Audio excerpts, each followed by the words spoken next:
मेरे पति के हत्यारों का एनकाउंटर होना चाहिए। मामले की सीबीआई जांच कराई जानी चाहिए।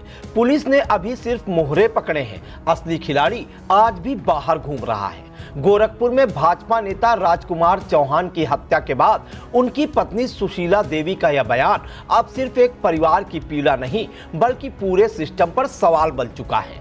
नमस्कार, आप देख रहे हैं आई इंडिया और आपके साथ मैं हूं प्रियांशु मिश्रा।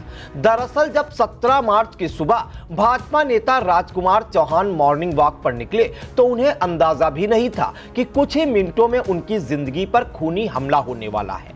घात लगाए बैठे 4 हमलावरों ने उन्हें चारों तरफ से घेर लिया और फिर शुरू हुआ मौत का खेल।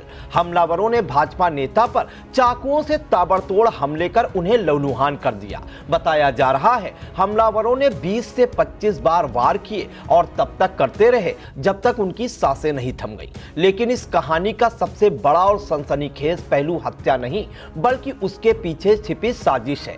पत्नी सुशीला देवी का साफ आरोप है जिन्हें पुलिस ने पकड़ा है वो सिर्फ मोहरे हैं, असली साजिशकर्ता कोई और है जिसने पैसे देकर मेरे पति की हत्या कराई। उन्होंने दावा किया कि उन्होंने गांव के 8 लोगों के नाम पहले ही पुलिस को दिए थे, लेकिन उन पर अब तक कोई ठोस कार्रवाई नहीं हुई।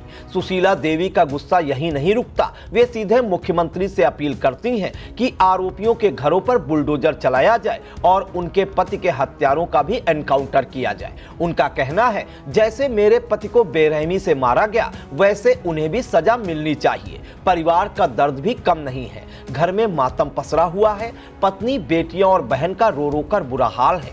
सुशीला देवी बार बार एक ही बात दोहराती हैं, हमारा सब कुछ खत्म हो गया, हमारा सहारा छिन गया। इस हत्याकांड के पीछे पुरानी रंजिश की भी कहानी सामने आ रही है। बताया जा रहा है करीब 3 साल पहले पार्षद का चुनाव हुआ था जिसमें धर्मदेव चौहान जीत गए थे। उसके बाद से ही विवाद गहराता गया था। चुनाव हारने के बाद दुश्मनी बढ़ी, मारपीट के आरोप लगे, यहां तक कि राजकुमार चौहान को एक बार जेल भी जाना पड़ा।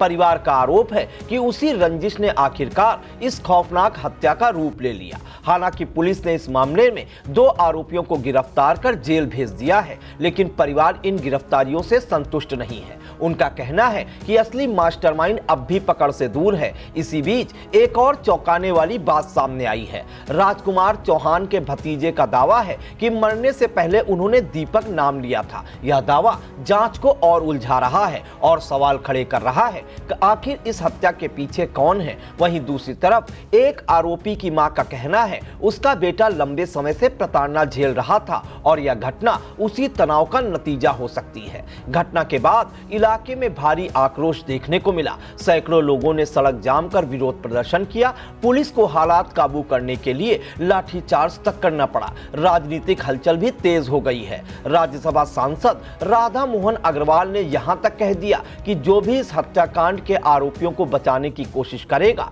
उसे मैं राज्यसभा में बेनकाब कर दूंगा। वहीं कैबिनेट मंत्री दारा सिंह चौहान ने परिवार को आर्थिक मदद के तौर पर 10 लाख रुपए देने का आश्वासन दिया है। सुशीला का कहना है कि सीएम ने अपराधियों को मिट्टी में मिलाने की बात कही थी, लेकिन अब तक कुछ नहीं हुआ। बताया जाता है कि ओबीसी समुदाय से आने वाले राजकुमार चौहान 2027 में बस्ती से विधानसभा चुनाव लड़ने की तैयारी कर रहे थे। वह भाजपा से चुनाव के लिए टिकट मांग रहे थे। कुल मिलाकर सबसे बड़ा सवाल वही है, क्या यह हत्या सिर्फ 4 हमलावरों की करतूत है या फिर इसके पीछे कोई बड़ी साजिश छिपी है? क्या पुलिस मोहरे पकड़कर केस खत्म कर देगी या फिर उस असली खिलाड़ी तक पहुंचेगी जिसका आरोप परिवार बार बार लगा रहा है? गोरखपुर की सनसनीखेज वारदात ने कानून व्यवस्था, राजनीति और न्याय व्यवस्था तीनों पर एक साथ सवाल खड़े कर दिए हैं। अब पूरा प्रदेश सिर्फ एक जवाब चाहता है, राजकुमार चौहान को इंसाफ कब मिलेगा और क्या सच में असली गुनाहगार बेनकाब होंगे?